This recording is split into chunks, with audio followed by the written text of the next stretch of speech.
Chapter 21 नानावा बोलते हैं। अब तो डिक उसे अकेला छोड़ दो और उसकी तरफ मत देखो, मिस्टर किर्नी ने कहा। वह बदतमीजी कर रही है। वह क्या कर रही है, जिम? लड़के ने पूछा। माचिस से खेल रहा हूँ, दूसरे ने उत्तर दिया, ये सोचते हुए कि अधिक विवरण में न जाना ही उचित होगा क्योंकि निश्चित रूप से डिक के अंतहीन प्रश्नों की एक श्रृंखला सामने आ जाएगी। वे नाश्ते पर बैठे थे और कटफा अपने भोजन के लिए करीब आ गई थी। कटफा बदसूरत हो सकती थी, वह सुंदर भी हो सकती थी। इस स्पेनिश लड़की की शक्ल से ज्यादा विविधतापूर्ण कुछ भी नहीं था, जो जन्म और रक्त के अलावा हर चीज में कनक थी। आज सुबह जब वो पेड़ों की तरल छाया में बैठी थी तो वह बेपनाह खूबसूरत लग रही थी। वह जंगली नारियल के पेड़ों की छतरी से आगे भाग गई थी और लेगून में डुबकी लगाई थी, और अब नींद और स्नान से तरोताजा होकर अपने बालों में लाल फूल और अपनी गोद में हाथ जोड़े वह भोर के अवतार की तरह बैठी थी। उसकी चमकदार आंखें किरनी पर टिकी हुई थीं। लेकिन किरनी को उसकी सुंदरता पर कोई ध्यान नहीं था। वो उनके साथ कब खेल रही थी, जिम? लड़के ने पके हुए ब्रेड फ्रूट का एक टुकड़ा अपनी उंगलियों में लेकर पूछा। कोई बात नहीं, दूसरे ने जवाब दिया।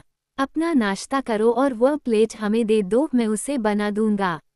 उसने लड़की को भोजन की एक प्लेट दी और फिर खुद भी भोजन किया और भोजन आगे बढ़ा। डिक अपने काम में व्यस्त था, लेकिन बीच बीच में अपराधी की ओर तिरछी नजर से देख रहा था। माचिस से खेलना एक घिनौना अपराध था जिसके लिए उसे पहले भी 2 बार पीटा जा चुका था। उसे लगा कि किरनी उसे पीटेगी और वह इस काम को दिलचस्पी से देख रहा था, लेकिन अपराध और अपराधी के प्रति उसकी सहानुभूति के कारण वह बिल्कुल भी तीखा नहीं था। लेकिन खाना खत्म होने के बाद नाविक नाव पर बैठने के बजाय नाव की तरफ चला गया और लड़की को अपने पीछे आने का इशारा किया।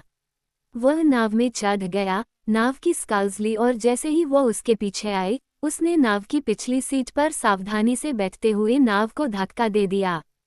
दोनों चट्टान पर उतरे, किरनी आगे चल रहे थे और इधर उधर देखते रहे जब तक कि वे आग के अवशेषों पर नहीं पहुंच गए। अब किरनी ने रुककर राख और झुलसे हुए मूंगे की ओर इशारा करते हुए कहा, तुम यही तो कर रहे थे, है न? तुमने वह आग क्यों जलाई, है न? हालांकि किरनी की भाषा उसके लिए वैसी ही थी जैसी चीनी के लिए डबल डच, लेकिन वह उसके इरादे को अच्छी तरह समझती थी। उसे पता चल गया था कि आग उसी ने जलाई थी। कैसे? शायद छोटे जहाजों के देवता ने उसे बता दिया था। हालांकि उसने कुछ नहीं कहा, लेकिन वह आगे बढ़ता रहा, हर शब्द के साथ उसकी आवाज गुस्से में बढ़ती जा रही थी। तुमने उन माचिसों को क्यों छुआ? जब मैं सो रहा था तब तुम सूंघ रहे थे और माचिसें चुरा रहे थे। मैं तुम्हें सिखाऊंगा। उसने समुद्री शैवाल का एक डंठल उठाया और उस पर स्कल्प बनाया। वह काफी करीब थी और उसे नजरअंदाज करना असंभव था। फिर भी डंठल ने कुछ भी नहीं छुआ, वह एक तरफ उछल गई थी। यहाँ चट्टान पर कभी पेड़ उगे थे और मूंगा चिकना था, और इस चिकने भाग के चारों ओर किरनी धर्मी क्रोध से जलते हुए उसका पीछा करता रहा। ये हवा को कोड़े मारने की कोशिश करने जैसा था। उसने उसे खुरदरे मूंगे पर ले जाने की कोशिश की, लेकिन वह उस तरह से पकड़ी नहीं जा सकती थी। वह चिकनी सतह पर ही रही और 3 या 4 मिनट में उसने उसे पकड़ लिया। समुद्री शैवाल की छड़ी को दूर फेंकते हुए उसने अपनी बाहों से अपना माथा पोंछा।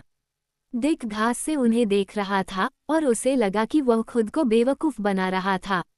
अब तुम ऐसा कभी मत करना, मी, किरनी ने उस पर अपनी उंगली हिलाते हुए कहा। अगर तुम ऐसा करोगी तो मैं तुम्हें पूरे द्वीप पर घुमा दूंगा।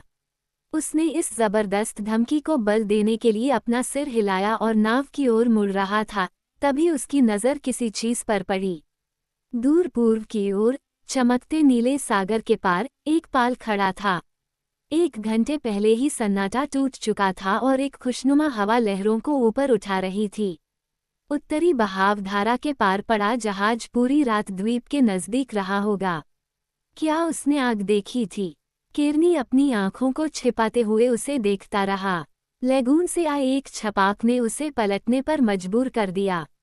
कटफा पानी में उतर गई थी, रिडी और सब कुछ लेकर, और किनारे की ओर वापस तैर रही थी। जाहिर तौर पर उसने तय कर लिया था कि वह खुद को उसके साथ नाव में नहीं छोड़ेगी। उसने एक पल के लिए उसे तैरते हुए देखा, फिर उसने अपनी नज़र वापस जहाज पर घुमाई। अब वह स्क्वायर रिग्ड और क्लोज हॉल्ड दिखाई दी। हाँ, वो द्वीप के लिए दौड़ रही थी। क्या वह ब्रेक पर भी खेलेगी?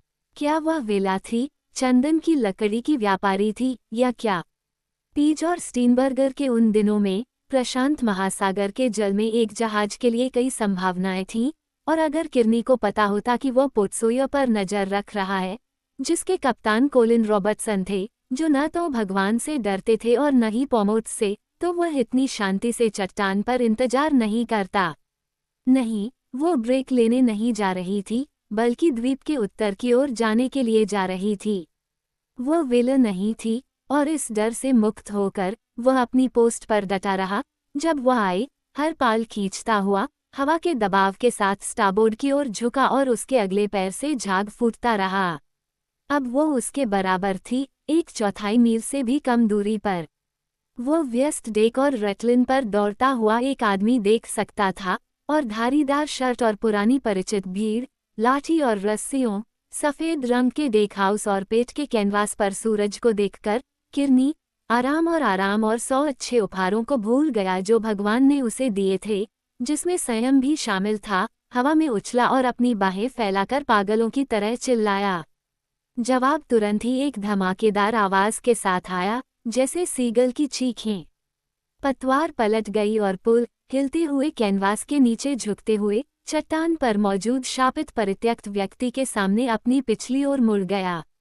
उसने एक लंबी पीतल की बंदूक की चमक देखी, नीले समुद्र के ऊपर धुएं का गुबार उठता देखा, और जैसे ही गोली की हवा उसके ऊपर से गुजरी, उसकी आवाज ने चट्टान को किसी दैत्य की मुट्ठी के प्रहार की तरह हिला दिया और लगून के पार जाकर वृक्षों की प्रतिध्वनि को जगा दिया। बिना किसी लक्ष्य के, मजे के लिए चलाई गई गोली अभी तक निशाने पर नहीं लगी थी, जिससे कटफा की डोंगी 50 टुकड़ों में फट गई।